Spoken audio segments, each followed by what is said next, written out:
Hello guys, in this video I am going to show you how to turn on reminders on the Subway Surfer application.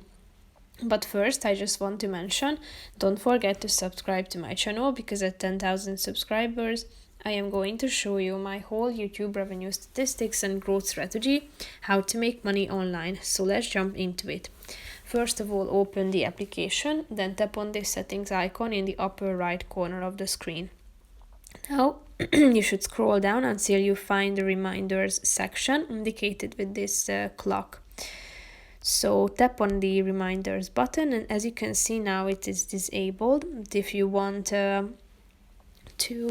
application to send you notifications, click on the allow button and thereby enabling it. So you are going to receive notifications and reminders of the application. So that's pretty much it for this video, guys. See you in the next one. Bye bye.